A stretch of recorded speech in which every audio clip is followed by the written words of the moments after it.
opportunity to address you. My name is Gary Bledsoe. I'm president of the NAACP in Texas. I come before you as a Texan that would like to say that we all share much in common. And I'm very concerned about where we are going in our state. And for the inability to use a lesser term, I must say that it is clear that the legislation before you that you're now considering, SB 1, is anti-black and anti-brown. And I use those terms very measurably, but sincerely, because of a number of reasons. And I know that very powerful people are pushing SB 1, and that very powerful people, not just in this state, but around the nation, would like to see these laws implemented. And you will have a decision to make, whether you stand on the side of people of both parties, such as Everett Dirksen or Bill Ratliff on the Republican side, or people like Lyndon Baines Johnson, Barbara Jordan, and Henry B. Gonzalez on the Democratic side.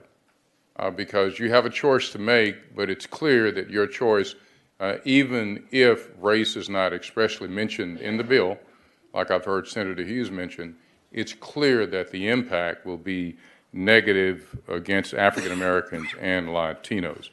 And it also will negatively impact the disabled community.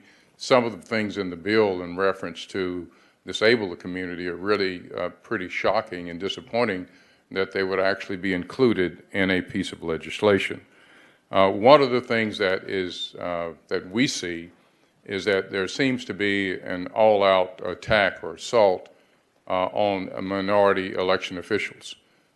We see as though the things that they've done to stem the tide and try to preserve the interests of minority voters in the past is now being turned against them. And they're being defrocked, and they're being subjected to potential criminal prosecutions.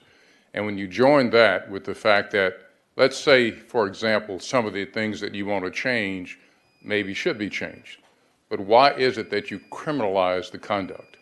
Why don't you make a decision to say we're going to have training, or we're going to require some other kind of remedy if there is an issue? But the mere fact that one goes straight to criminal prosecution means that, in my opinion, there's nefarious intent behind the legislation, because there's no intent to be collaborative or to work with other individuals under any circumstance.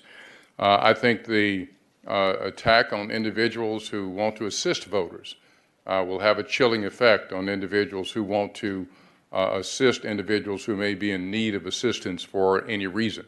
And one of the issues that grabs me is that when you may be transporting a disabled or a voter who is in need of assistance, or you may be trying to work with them to get them to vote absentee, the declaration requirements that are there, and the fact that you have to give testimony as to what you understand in reference to an individual and their circumstance. It's a couple of problems with that.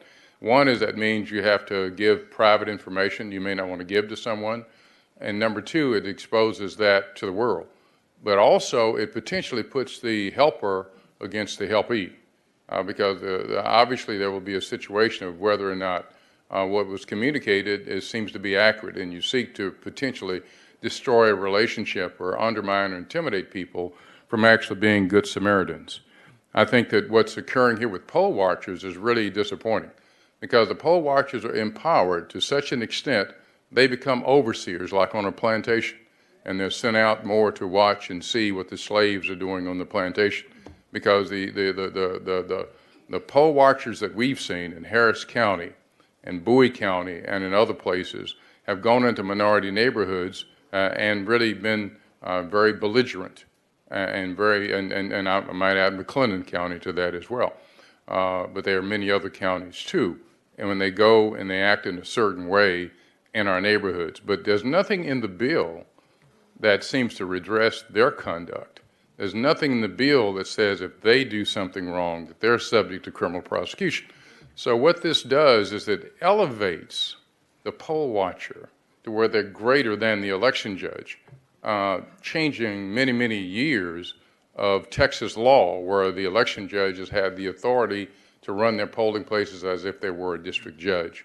That doesn't apply now. The balance of power has been changed, and it's been changed to give power to individuals that we've had the most problem with in our community. Gary, the hours restriction. Gary, Sorry, if I may, because we've got okay, sure. 213 people still to go. I want to be respectful, but I'd like to go ahead and move to questions because we've been a couple minutes over our time. Okay. Members, questions of Mr. Bledsoe? Senator Lucio, you're recognized. Senator Lucio, you're recognized. Thank you. Gary, thank you. Thank you, Senator. Thank you for being here today. It's, I think back the 70s, 80s, 90s, 2000 plus, and the fact that you have been regarded as an icon, not only in the African-American community, but in all communities in our great state. Thank you, Senator. Standing up for always what's right. What I like about you is your approach of approaching things in a peaceful way, not combative, in a fair way, and Right. always trying to bring people together and make sense of whatever it is that we're trying to accomplish. You're solution-oriented, and I certainly appreciate that. And I think the saying "we're all in this together" is most important tonight.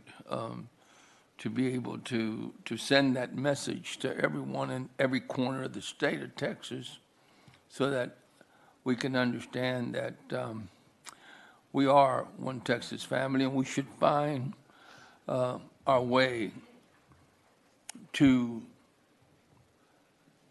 what Martin Luther King said, the promised land in our own state, if any. And we should be a model for the rest of the country. Absolutely. And I just wanted to let you know that I'm grateful to have had the opportunity to work with you and others in both sides of the aisle, quite frankly. What you have done, I've seen it, and that's most important for us to leave here understanding that we have a responsibility for one another, and we have one shot in life to be able to do the right thing. My heart goes out to those that are less fortunate in our country, in our state, in our communities, those that are here, special needs, young people, older citizens who depend on us to be able to do the right thing for everyone and to come up with public policy that's going to work for everyone. Absolutely. I want everyone to participate in the political process, especially eligible voters. That's what we want. And I hope that at the end of the day, we can see that happen in our great state. But I personally want to thank you for all the years that we have worked together, and we've come up short at times, but we have accomplished a lot. Thanks to your leadership, you lead through example. Thank you. Thanks, Senator. You've been a major part of what we've tried to accomplish, and we have made Texas a better state. I'm just concerned that we're moving in the wrong direction, but I know you have pulled in the right direction too, trying to bring people together. I know you, Senator West, and others for so many years. Just One of end the things, Senator, that I must note is in years past, when we had major legislation like this, the leaders would get us together, and you'd have people from the public interest groups on the left and on the right, and we'd sit in rooms for 2 or 3 months. Senator West did that on so many criminal justice bills, right? And then we did that on voter ID and all that with Todd Smith leading the Republicans, Rafael Anchia leading the Democrats, and we came up with really good things that came out of that. And when people aren't talking, you come up with bills like we don't know the origin of bills or whether they're groups that don't really have a real connection to Texas that are providing input. But we're missing that, and this bill is clearly discriminatory on its face.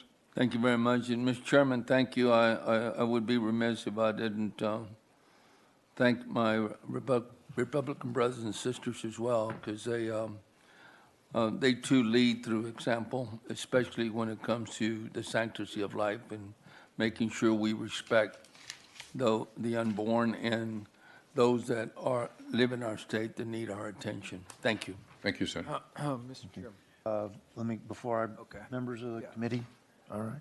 Senator Menendez, you're recognized. Thank you, Mr. Chairman. And Gary, you've alluded to a few things, and I want us to clarify.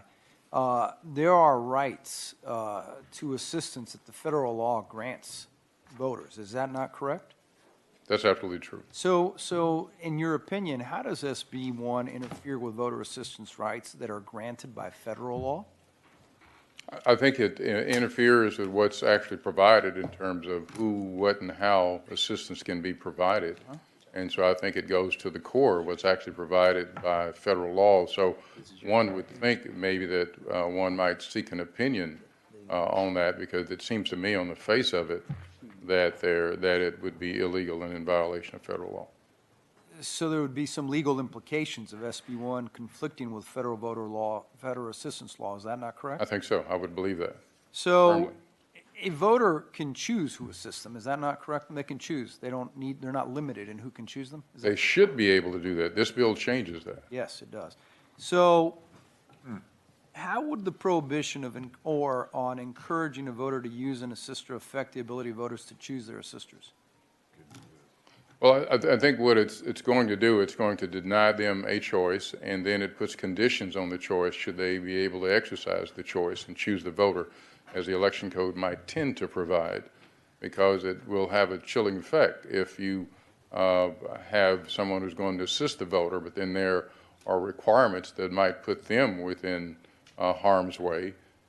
They may really and truly be dissuaded. Plus, I think that in terms of the nature of the information that needs to be disclosed, not just to the authorities, but the way I read the bill, it must be disclosed to the helper as well, because the helper is going to end up being examined too about what they understand to be why the assistance was needed.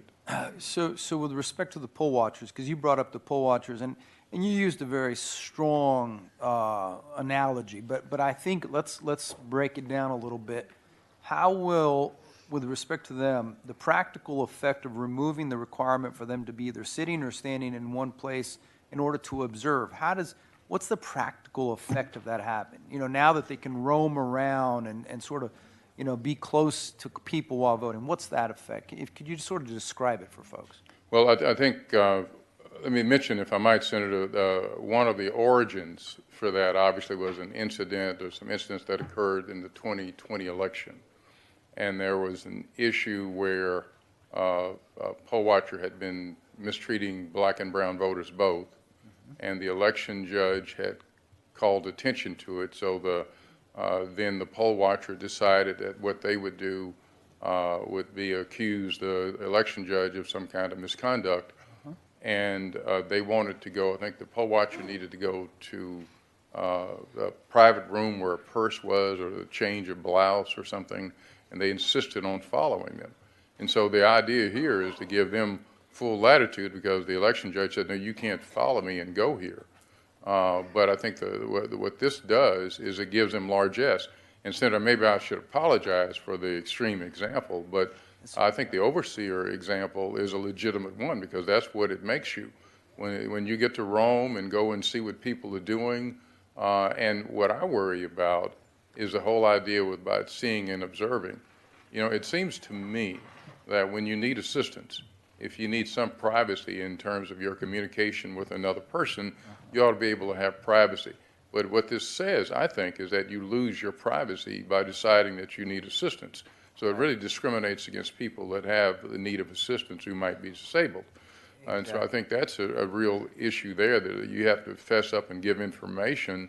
And, you know, the good thing is, like, our all-Republican Supreme Court came up with a wise decision in July of 2020 when they decided that we'll have a don't ask, don't tell policy and how things should work under the current law. The current law works well in terms of how it addresses disability and people and their eligibility in terms of being able to have a mail-in ballot, for example.